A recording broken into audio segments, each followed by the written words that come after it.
Hello everyone, my self Swapnil sir. और इस video में डिस्कस करने वाले हैं क्लास 9 का मैथमेटिक्स। हम लोग डिस्कस करते हैं चैप्टर नंबर 4 जो कि लीनियर इक्वेशंस इन टू वेरिएबल्स। याद होगा तो मैंने प्रीवियस क्लास में कोई लेक्चर यूट्यूब लेक्चर नहीं लिया था। मैंने तुम लोगों को कुछ क्वेश्चंस अटैच करके दिए थे एक पीडीएफ फॉर्म में। ठीक है, कुछ क्वेश्चंस थे कोऑर्डिनेट ज्योमेट्री यानी प्रीवियस चैप्टर नंबर 3 के क्वेश्चंस थे। वहां पे कुछ प्रैक्टिस क्वेश्चन मैंने अटैच किए थे, करीब करीब 40-50 क्वेश्चन थे। तो मैंने कहा था कि इनको सॉल्व करो, कोई भी डाउट्स पूछो। ठीक है, तो थोड़े बहुत लोगों ने सॉल्व किया है, इनफैक्ट बहुत कम लोगों ने सॉल्व किया है। ठीक है, तो मैं चाहता हूँ बाकी लोग भी सॉल्व करें जिन्होंने नहीं सॉल्व किया और मुझे डाउट्स फटाफट पूछे। और अगर डाउट्स नहीं भी है तो तुम लोग मुझे एटलीस्ट इन्फॉर्म तो कर सकते हो कि ठीक है सर, हो गया, कोई दिक्कत नहीं, कोई डाउट नहीं, पूरे एक्सरसाइज क्वेश्चन अच्छे से कर लिए हैं। ठीक है, और मुझे पता है कुछ कुछ स्टूडेंट्स के स्कूल में एग्जाम चल रहे हैं, तो उसकी वजह से थोड़ा सा पीछे लैग बिहाइंड हो रहा है, तो उसके से कोई टेंशन मत लो। लेकिन डाउट्स पूछो जरूर। ठीक है, तुम्हें खत्म करना है, तुम्हारा काम है। कब करोगे वो तुम अभी अच्छे से देखो। ठीक है, तो जो भी है डाउट्स थोड़े लोगों ने पूछे, तो आज अपन थोड़े से डाउट डिस्कस करने वाले हैं, जो भी डाउट्स पूछे हैं जिन्होंने भी। ठीक है, तो डाउट्स पे कोऑर्डिनेट ज्योमेट्री में 3 यहाँ पे क्वेश्चन मैं आज डिस्कस कर रहा हूँ जो कि बहुत लोगों ने पूछे थे। ये 27 तो 2-3 लोगों ने पूछा था अच्छा सा, तो ये 27 क्वेश्चन को अपन डिस्कस करेंगे। और 27 अगर आएगा तो अपना 31 भी आ जाएगा, क्योंकि दोनों क्वेश्चन रिलेटेड है। ठीक है, तो स्टार्ट करते हैं फर्स्ट क्वेश्चन से। 11th क्वेश्चन था, तो 11th क्वेश्चन उसने पूछा find the maximum number of points on the X axis and Y axis. ठीक है, तो हमारे पास क्या है कि ये एक एक्स एक्सिस है और ये एक वाई एक्सिस है। ये एक्स है, ये वाई है। ठीक है, तो दो एक्सिस पे कितने नंबर ऑफ पॉइंट्स मैक्सिमम निकाल सकते हो। तो देखो एक्स एक्सिस पे कौन कौन से पॉइंट्स है। 0,0 आएगा, ओरिजिन तो आएगा ही। इनफैक्ट ओरिजिन एक्स एक्सिस पे भी आता है और वाई एक्सिस पे भी आता है। फिर यहाँ पे तुम चाहिए तो 1,0 लिख सकते हो, 2,0 लिख सकते हो, 9,0 लिख सकते हो। सारे जो पॉइंट्स एक्स एक्सिस पे जो होंगे उस पे बस एक्स कोऑर्डिनेट वाई कोऑर्डिनेट क्या रहेगा, नहीं ऑर्डिनेट क्या रहेगा, 0।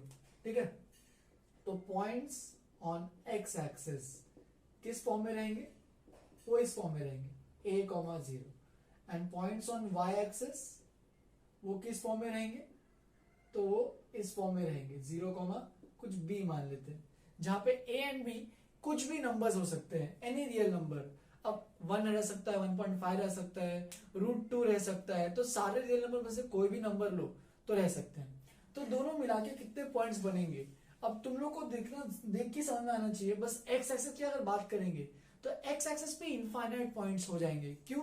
क्योंकि अगर पॉइंट्स आगे बढ़ाने हैं तो 100, 0, 1000, 1 मिलियन, 0 ऐसे जितना भी आगे बढ़ना है बढ़ सकते हो। सिमिलरली जितना भी पीछे बढ़ना है, जितना भी पीछे जाना है उतना पीछे जा सकते हो। तो बस एक्स एक्सिस को ही अगर लेंगे तो ही इनफाइनाइट पॉइंट्स हो जाएगा, और वाई एक्सिस पे तो और भी ज्यादा हो जाएगा, उस पर भी इनफाइनाइट पॉइंट्स। तो इसीलिए maximum number of points x axis और वाई एक्सिस पे कितने होंगे, तो वो इनफाइनाइट पॉइंट्स होंगे। तो इसका आंसर तुम्हें लिखना है इनफाइनाइट। तो सिंपल 1 वर्ड क्वेश्चन भी ये पूछ सकता है एग्जांपल में फिल इन द ब्लैंक्स के थ्रू कि the maximum number of points on X axis and Y axis. तो सीधी सी बात है, उस पर कितने मैक्सिमम रहेंगे, इनफाइनाइट पॉइंट्स रहेंगे। गिनती नहीं कर सकते, इनफाइनाइट का मतलब तुम काउंट ही नहीं कर सकते, अनकाउंटेबल चीजें हैं। ठीक है, तो ये रहा 11th क्वेश्चन।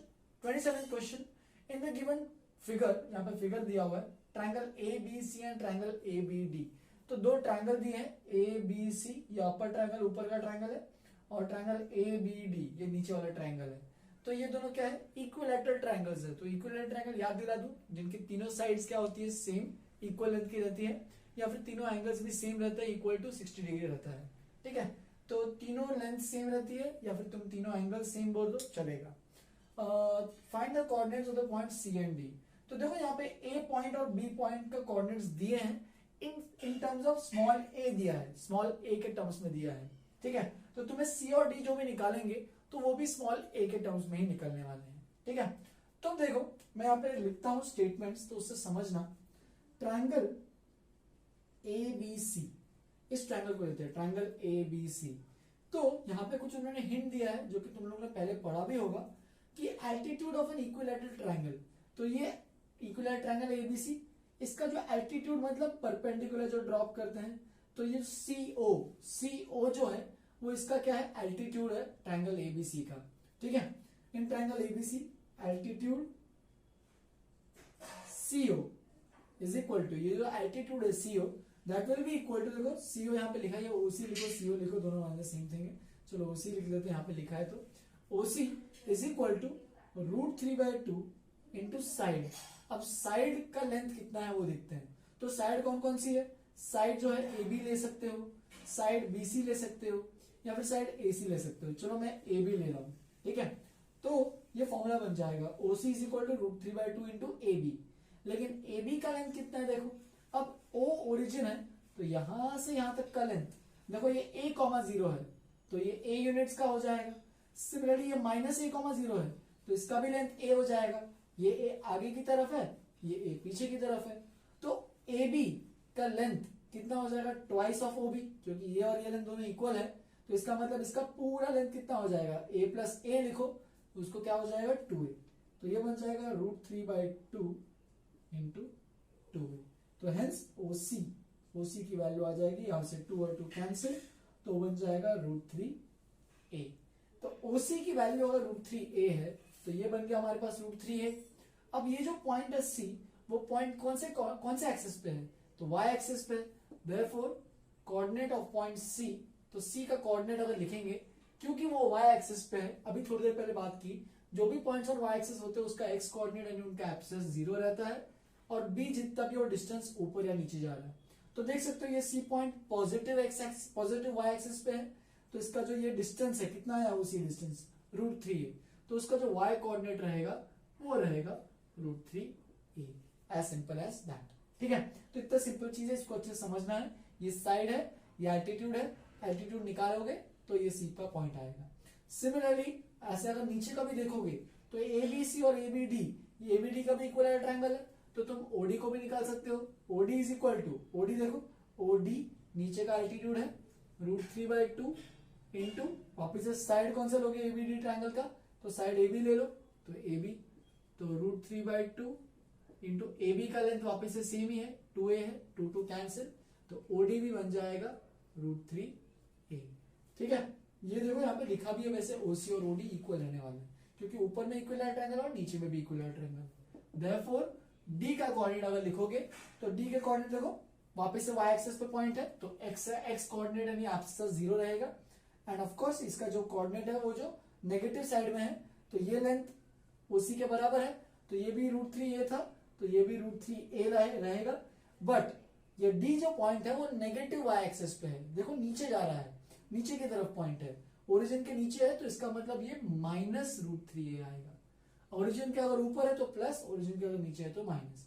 सिमिलरली अगर एक्स एक्सिस में पॉइंट होता तो देखो ओरिजिन के अगर राइट हैंड साइड में है तो +a,0 है, ओरिजिन के अगर लेफ्ट हैंड साइड में है तो -a,0 है। तो इस तरीके से ये D और C पॉइंट के कोऑर्डिनेट्स निकाल सकते हैं।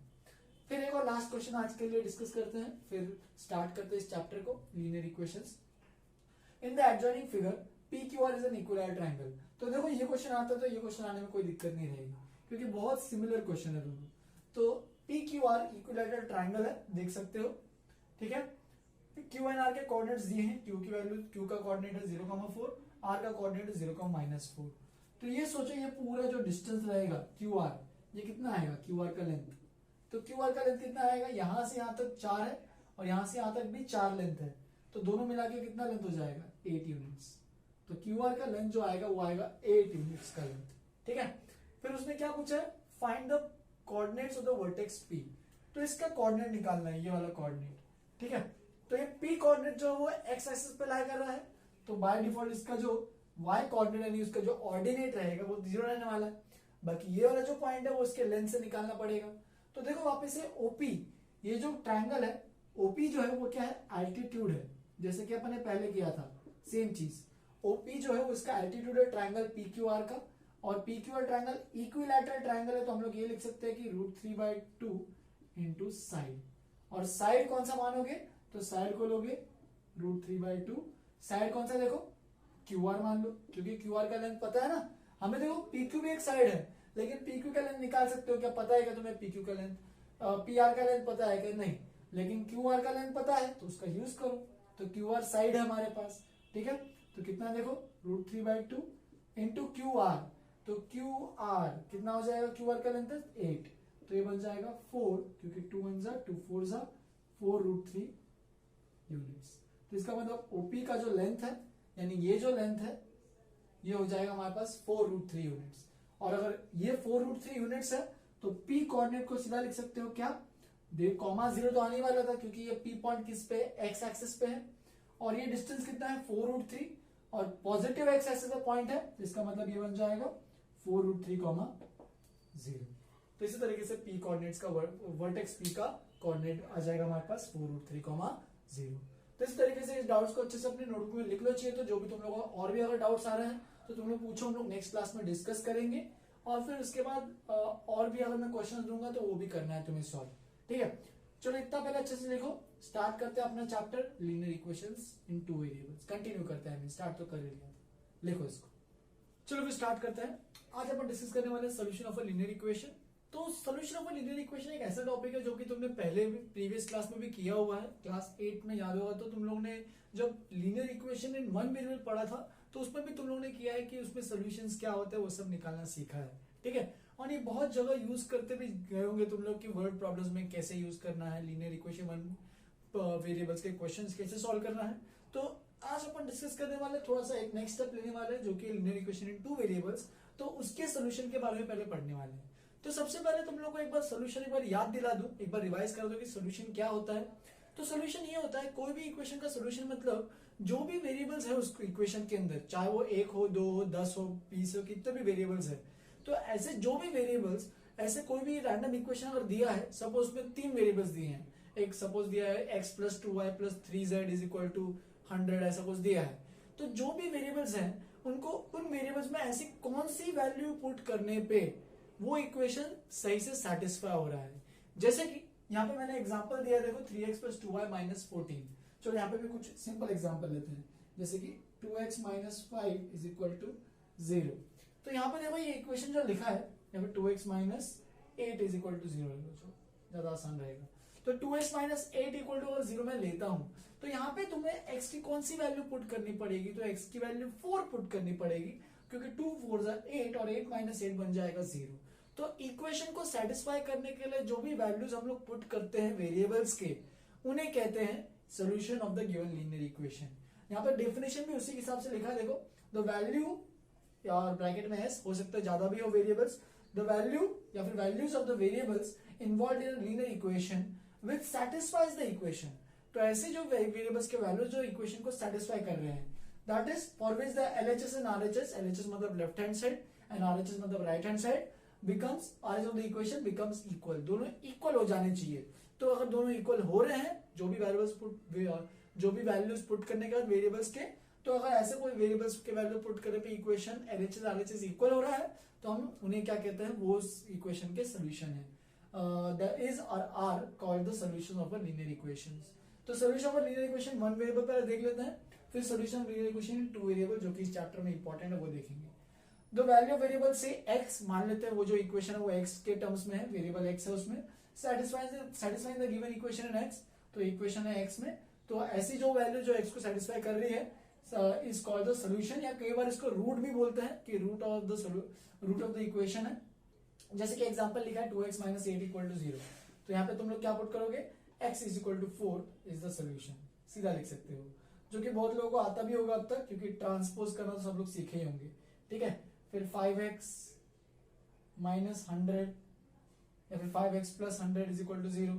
तो यहाँ पे क्या दिख रहा है, x की वैल्यू माइनस कितनी आ रही है, -20, राइट, इज द सोल्यूशन। बस ये देखते जाओ, ऐसी और भी कॉम्प्लिकेटेड इक्वेशंस भी हमने बहुत से सॉल्व किए थे, जैसे कि x - 100/2 = 130 या फिर 100 या फिर 10 ले लो, चलो ठीक है। तो इसको भी सॉल्व करेंगे, तो ट्रांसपोज करेंगे, तो देखो यहाँ पे क्या वैल्यू पुट करने पे आएगा, तो 120 पुट करने पे आएगा। देखो x की जगह 120 पुट करो, 120 - 100 20 और 20/2 10, तो 10 = 10, दोनों LHS RHS सेटिस्फाई हो गए। तो x की वैल्यू क्या है, 120 इज द सोल्यूशन। तो जो भी वैल्यू सेटिस्फाई कर रही है उसको क्या करेंगे, सोल्यूशन। ठीक है, फिर यहाँ पे एक इंपॉर्टेंट पॉइंट लिखा है मैंने, यहाँ पे तुम लोगों ने पहले भी देखा होगा जब क्लास 8 में पढ़ा होगा, तो linear equation one variable always has a unique solution. Unique का मतलब एक सोल्यूशन हमेशा आएगा ही आएगा। ठीक है, तो जैसे कि देखो यहाँ से एक सोल्यूशन आ रहा है, यहाँ से एक सोल्यूशन आ रहा है, यहाँ से भी एक सोल्यूशन आ रहा है, तो एक तो सोल्यूशन आएगा ही आएगा हमेशा। ठीक है, तो इसका मतलब linear equation one variable has unique solution. फिर आगे बढ़ते हैं, solution of a linear equation in two variables देखते हैं। Any pair of values of the two variables, अब यहाँ पे दो वेरिएबल्स हैं, मान ले तो उनको x and y, which satisfies the given equation x and y is called the solution। यहाँ पे देखो, यहाँ पे एक आंसर आ रहा था x की वैल्यू, यहाँ पे क्या होंगे x और y दो वेरिएबल्स है, तो दो पेयर्स ऑफ सॉल्यूशन मिलेंगे, मतलब दो वैल्यूज आएंगे x और y दोनों। जैसे कि देखो यहाँ पे एक इक्वेशन है 3x + 2y - 14 = 0। चलो एक काम करते हैं, सबसे पहले यहाँ पे x की जगह मैं पुट करता हूं 0, पुट x = 0 एंड y = 7। तो देखो 0 पुट करो x की जगह और y की जगह 7 पुट करो, तो देखो क्या बन रहा है 0 + 14, 14 - 14 0। तो पुट करने पे दोनों LHS RHS सेटिस्फाई कर रहा है। तो अगर ये दोनों अगर सेटिस्फाई कर रहे इक्वेशन को, therefore 0,7 is the solution, is a solution. लेकिन यहीं पे खत्म नहीं होती कहानी।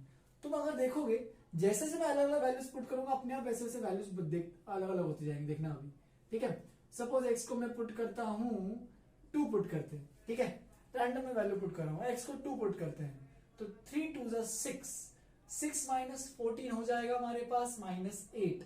तो मैं y को एक काम करते हैं 4 पुट करते हैं। अब देखो क्या ये भी सेटिस्फाई कर रहा है, x की जगह 2 पुट करो, y की जगह 4 पुट करो, तो x की जगह 2 पुट करोगे कितना आएगा 6, ठीक है, 6 और y की जगह 4, तो ये 8, 6 और 8 14, 14 - 14 0, हेंस ये भी सेटिस्फाई कर रहा है। Therefore 2,4 is a solution. ऐसे ही तुम्हें जितने चाहिए वो सब वैल्यूज पुट करके देख सकते हो। चाहिए तो चलो अगली वैल्यू पुट करते हैं, x की जगह 4 पुट करते हैं, 4 पुट करेंगे तो ये बन जाएगा 12, 12 और ये 14 - 2, तो ये 1 होना चाहिए। देखो एक बार चेक करते हैं, 4 x की जगह 4 पुट करते हैं और y की जगह 1 पुट करते हैं। देखो x की जगह 4 तो 12 और y की जगह 1, तो 2 1 = 2, तो 12 + 2 14, 14 - 14 0, तो वापिस से सेटिस्फाई करो, देयरफॉर 4,1 इज अ सॉल्यूशन। तो देख सकते हो जैसे जैसे मैं वैल्यू ऑफ x चेंज करते जा रहा हूं और वैल्यू ऑफ y अपने आप चेंज होती जा रही है, ठीक है। और भी अगर कुछ देखना है तो देख सकते हो, x की जगह चलो पुट करते हैं 6 पुट करके देखते हैं, ठीक है। 6 पुट करेंगे तो क्या है, देखो 18 - 14 4 और y की जगह -2 पुट करते हैं। देखो 6 और -2 पुट करके चेक करते हैं, 3 6 = 18, राइट, और -2 है तो 2 × -2 -4, तो 18 - 4 14 और 14 - 14 0, देयरफॉर 6, -2 इज अ सॉल्यूशन। तो देख सकते हो ये सॉल्यूशन तो आते ही जा रहा है, रुक ही नहीं रहा है, क्योंकि मैं x की जैसे से वैल्यू चेंज कर रहा हूं y की भी अपने आप वैल्यू चेंज होती जा रही है। तो इसीलिए एक लीनियर इक्वेशन इन टू वेरिएबल्स के इनफाइनाइटली मेनी सॉल्यूशंस होते हैं। इसका मतलब अनगिनत सॉल्यूशंस हैं। तुम जैसे से वैल्यू ऑफ x चेंज करो, तुम जी तो x की वैल्यू 100 भी ले लो, तो तुम्हें कोई ना कोई वैल्यू ऑफ y तुम दिखी जाएगी जिसके लिए सेटिस्फाई करेगा ये इक्वेशन। तो इसीलिए अगर ax + by + c ऐसा कुछ इक्वेशन दिया है जहां पे a ≠ 0 है, मतलब ये लीनियर इक्वेशन में 2 वेरिएबल्स है, x एंड y वेरिएबल्स है, a एंड b बोथ ≠ 0 लिखता हूं, a ≠ 0, b ≠ 0, तो दोनों ≠ 0 अगर है तो इसका अगर सोल्यूशन की बात करते हैं तो इसके सोल्यूशन की अगर देखेंगे तो इसके इनफाइनाइट सॉल्यूशंस आएंगे। तो इसके ऑलवेज इनफाइनाइट सॉल्यूशंस आएंगे। तो इस तरीके से बहुत इंपॉर्टेंट चीज होती है ये इनफाइनाइट सॉल्यूशन, ठीक है। तो ये तुम्हें याद रखना है, इसको अच्छे से लिखो पहले। नेक्स्ट अभी एक और चीज मैं डिस्कस करता हूँ, फिर आज के लिए वहीं पे खत्म करेंगे। वो चीज क्या है, तो जैसे कि अगर मैंने यहाँ पे इक्वेशन लिखा है, तुम लोगों को दिमाग में ये डाउट ही आ रहा होगा, सर ये सब आप कैसे कर रहे हो कि x की वैल्यू अपने दिमाग में कैसे कर रहे हो कि यहाँ पे x की वैल्यू और y की वैल्यू कैसे आ रही है, राइट। तो वो मैं तुम्हें एक्सप्लेन करूंगा। हो सकता ऐसा टाइप का क्वेश्चन पूछ सकता है कि find any 4 possible solutions, find any 3 possible solutions for this equation. तो वो ऐसे टाइप का क्वेश्चन पूछेगा, तो हमें ये सोचना है कि भाई ये सॉल्यूशंस कैसे निकालेंगे। जैसे कि मैंने यहाँ पे कहा इनफाइनाइटली मेनी है, तो तुम्हारे सबके आंसर्स अलग अलग हो सकते हैं, वेरी कर सकते हैं। बस वो पूछेगा कि कोई भी पॉसिबल सॉल्यूशंस बताओ, तो कोई भी रैंडम तुम्हें बताना है। जैसे कि उसने एनी 2 पूछा है, तो यहाँ पे कोई भी 2, ये भी 2, या फिर तुम इसके अलावा भी और भी कोई भी जो भी सॉल्यूशंस रहेंगे तो वो निकाल सकते हो। लेकिन कैसे निकालोगे, उसका मेथड, उसका प्रोसेस नेक्स्ट स्लाइड पे बताऊंगा। पहले इसको अच्छे से नोटबुक में लिखो। चलो फिर आज के क्लास टॉपिक डिस्कस कर लेते हैं, जो कि method of finding the solution of a linear equation in two variables. तो इसमें मेथड निकालना मतलब मेथड है कि एक लीनियर इक्वेशन अगर दिया है, जैसे कि मान लो ax plus B Y plus C, A B C कुछ कॉन्स्टेंट्स है जहां पे a और b दोनों जीरो नहीं हो सकते हैं। ये मैंने पहले ही बताया था तुम लोगों को क्यों, ठीक है। तो एक हमारे पास लीनियर इक्वेशन है, तो उसके अगर सोल्यूशन निकालना है तो उसके लिए method step by step procedure क्या है। तो देखो यहाँ पे 2 स्टेप्स दिए गए, सिंपल सा प्रोसीजर होता है, बहुत डिफिकल्ट नहीं है। और अगर ये तुम्हें 2 स्टेप्स पढ़ने तो पढ़ सकते हो, या फिर मैं सीधा एग्जांपल बताता हूँ। चलो, find any 3 pair of solutions of the equation this. तो ये इक्वेशन दिया है, कोई भी 3 पेयर्स निकालने बोल रहा है, कोई भी 3, क्योंकि देखो एक लीनियर इक्वेशन इन टू वेरिएबल्स के इनफाइनाइट सॉल्यूशन होते हैं, तो तुम्हारे पास इनफाइनाइट तरीके हैं कोई भी 3 सॉल्यूशन बताने के लिए। तो यहाँ पे जो भी आंसर्स होंगे सबके वेरी अलग अलग हो सकते हैं, क्योंकि आंसर्स इनफाइनाइट पॉसिबिलिटीज हैं, ठीक है। तो इसीलिए कैसे निकालोगे, तो बहुत सिंपल सा प्रोसीजर है कि इसमें हमेशा कोई भी एक रैंडम वैल्यू ऑफ कोई भी एक वैल्यू वेरिएबल की पुट करो, हमेशा अपने आप दूसरी वैल्यू अपने आप तैयार होगी। कैसे, जैसे कि देखो, पुट x इक्वल टू 0। चलो x की वैल्यू 0 पुट करते हैं, तो देखो क्या मिलेगा, 4 into 0 plus 3y is equal to 12। तो ये बन जाएगा 0 प्लस 3y, तो ये बन जाएगा 3y इज इक्वल टू 12। और 3 को ट्रांसपोज करोगे तो ये बन जाएगा 12/3 विच इज इक्वल टू 4। तो हेंस यहाँ पे वैल्यू जो आएगी 0,4। तो ये एक सोल्यूशन आ गया 0,4। सिमिलरली पुट, चलो कुछ और वैल्यू पुट करते हैं। तुम चाहिए तो x की वैल्यू पुट करना, x की वैल्यू पुट करो, चाहिए तो तुम y की वैल्यू पुट करना, y की वैल्यू भी पुट कर सकते हो। बस दोनों में से किसी एक को कोई भी रैंडम वैल्यू दो। तुम चाहिए तो 0 देना है 0 दो, 100 देना है 100 दो, 1 देना है 1 दो, 2 देना है 2 दो, -2 देना है, -½ देना है। जो रियल नंबर में वैल्यू सोच रहे हो वो दे सकते हो। और x को देना तो x को दो, y को देना y को दो। x को दे रहे हो तो y की वैल्यू पर निकल के आएगी, अगर y को दे रहे हो तो देखो अपने आप x की वैल्यू निकल के आएगी। तो देखो 4x plus 3 into 0 is equal to 12, 4x equal to 12, तो x की वैल्यू बन जाएगी हमारे पास 3। तो देख सकते हो यहाँ पे दूसरा जो सोल्यूशन आएगा x की वैल्यू 3 है। मैं एक चीज बताना भूल गया था कि लास्ट में जो मैंने यहाँ पे इसके पहले लिखाया था उसमें ऑर्डर्ड पेयर इसको बोलते हैं। जो सॉल्यूशन होते हैं लीनियर इक्वेशन इन टू वेरिएबल्स के, वहां पे 2 वैल्यूज आते हैं हमेशा, x एंड y, और उसको ब्रैकेट के अंदर लिखते हैं। हमेशा पहला वाला जो होता है वो x होता है और दूसरा वाला जो होता है वो y होता है, अगर इस तरीके से इक्वेशन दिया है तो, ठीक है। तो यहाँ पे x को पहले लिखोगे 3 और y को लिखोगे 0। यहाँ पे बहुत लोग गलतियां कर देते हैं कि 0 पहले लिख देते हैं और 3 बाद में लिख देते हैं। बस देखते रहना कि पहले कौन सा है। पहले तुमने x को दिया है तो इसलिए x और दूसरा y है, ठीक है। तो x 0 है, y 4 है, यहाँ पे x 3 है, y 0 है, तो 3,0। ये दूसरा सोल्यूशन हो गया। इसी तरीके से उसने कितने बोले, 3 बोले हैं। तो चलो एक और निकाल लेते हैं। चलो पुट x इक्वल टू, क्या पुट किया जाए, x इक्वल टू चलो 3 पुट करते हैं, ठीक है। x इक्वल टू 3 तो हो गया, तो छोड़ो। तो x इक्वल टू 1 पुट करते हैं। चलो बहुत सिंपल सी वैल्यू लो, जितना सिंपल होगी उतना चलेगा। तुम अपने हिसाब से अपने मन से जो वैल्यू लेना ले सकते हो। तो x की जगह 1 पुट करो, तो ये क्या बन जाएगा, देखो मैं ओरली निकाल रहा हूँ, 4 into 1 plus 3y is equal to 12। तो देखो ये 4 बन जाएगा, 4 को उधर ट्रांसपोज करो तो 12 माइनस 4 8, और y की वैल्यू यहाँ पे आएगी 8/3, इतना लिख सकते हो फाइनली। तो तीसरा सोल्यूशन लिखोगे क्या, x की जगह 1 है तो y की जगह 8/3 है। तो पॉइंट बन जाएगा, मतलब ये कोऑर्डिनेट मतलब इसका सोल्यूशन आ जाएगा 1,8/3। तो इस तरीके से 3 सॉल्यूशंस तुम लोग लिख सकते हो।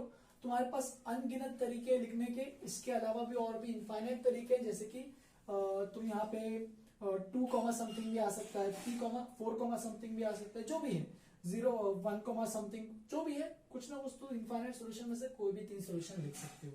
बस याद रखना जो भी वैल्यू आ रही है देखना क्या इस इक्वेशन में सही से सेटिस्फाई कर रहा है या नहीं कर रहा है, बस ये तुम्हारा काम है। फिर एग्जांपल 3 क्लास, आज का क्लास एग्जांपल देख लेते हैं। यहाँ पे एक वर्ड प्रॉब्लम है जिससे हमें एक इक्वेशन बनाना है, लीनियर इक्वेशन, और उसके बाद उसके 2 सॉल्यूशंस बताने हैं, ठीक है। तो देखो when 3 times the larger number of the 2 numbers, तो 2 नंबर्स है, let the larger number be x, ठीक है। 2 वेरिएबल्स है, देखो 2 नंबर्स, एक में से एक बड़ा है और एक छोटा है, तो बड़े वाले को मैंने x बोला है एंड स्मॉलर नंबर भी y। तो मैंने यहाँ पे 2 नंबर्स वेरिएबल्स मान लिए हैं, ठीक है। अब उसने क्या बोला, when 3 times the larger of the 2 numbers, तो लार्जर नंबर का 3 टाइम्स मतलब 3x को जब डिवाइड करेंगे is divided by the smaller number, तो जब डिवाइड करेंगे तो देखो एक तुम्हारे पास एक चीज होती है, याद होगा तो, डिविडेंड, डिवाइजर, क्वोशिएंट, और नीचे में आता है सबसे रिमाइंडर। तो ये सबको तो पता ही होगा एक चीज, क्या चीज, कि डिविडेंड को लिख सकते हो क्या, डिवाइजर इंटू क्वोशिएंट,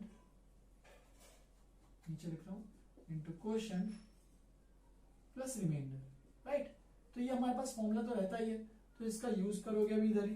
तो किसको डिवाइड कर रहे हैं, तो 3x को डिवाइड कर रहे हैं। किससे डिवाइड कर रहे हैं, बाय द स्मॉलर नंबर। तो स्मॉलर नंबर कौन सा है, y, तो y से डिवाइड कर रहे हैं, ठीक है। तो y से डिवाइड कर रहे हैं तो देखो क्वोशिएंट एंड रिमाइंडर हमारे पास आ रहा है, क्वोशिएंट 2 आ रहा है, तो 2 ये क्वोशिएंट हो गया, और रिमाइंडर हमारे पास है 7। तो ये जो है ये डिविडेंड है, ठीक है। ये हमारे पास डिवाइजर, ये हमारे पास है क्वोशिएंट, और ये हमारे पास है रिमाइंडर। तो इस तरीके से मैंने फॉर्मूला लिख दिया है, और हमारे पास देख सकते हो कि इक्वेशन तैयार होके आ गई है। सबको एक साइड लेके आ सकते हैं, 3x minus 2y minus 7 is equal to 0। तो ये बन गया है देखो लीनियर इक्वेशन इन 2 वेरिएबल्स। हमने लीनियर इक्वेशन को फॉर्म कर लिया है। अब गिवन एनी 2 सॉल्यूशंस, तो कोई भी दो कैसे बताओगे, बस सिंपल सा तरीका क्या होता है, हमेशा x को 0 को पुट करो तो y की वैल्यू आएगी, सिमिलरली एक बार y की वैल्यू 0 पुट करो तो x की वैल्यू आएगी। ये सबसे सिंपल तरीका होता है, क्योंकि 0 आसान होता है पुट करना, राइट। तो 3 into 0 minus 2y minus 7 is equal to 2, ठीक है। तो 0 हट गया, माइनस 2y को इधर रखो और माइनस 7 को उधर भेजोगे तो प्लस 7 हो जाएगा, और y की वैल्यू आएगी माइनस 7/2। तो देख सकते हो यहाँ पे x की वैल्यू 0 और y की वैल्यू माइनस 7/2 है, तो एक सोल्यूशन आएगा 0, माइनस 7/2 एक आ गया। सिमिलरली y की वैल्यू 0 पुट कर रहे हैं, तो 3x in minus 2 into 0 minus 7 is equal to 0।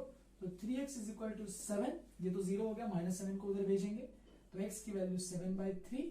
तो इसका मतलब यहाँ पे जो सोल्यूशन आएगा क्या आएगा, 0,7/3 या 7/3,0। याद रखना हमेशा पहले x को लिखोगे और फिर y को लिखोगे। सेम अपना जो कोऑर्डिनेट सिस्टम जो होता है ना, x कोऑर्डिनेट और y कोऑर्डिनेट, x कोऑर्डिनेट को पहले लिखते हैं और y कोऑर्डिनेट को बाद में लिखते हैं। तो 7/3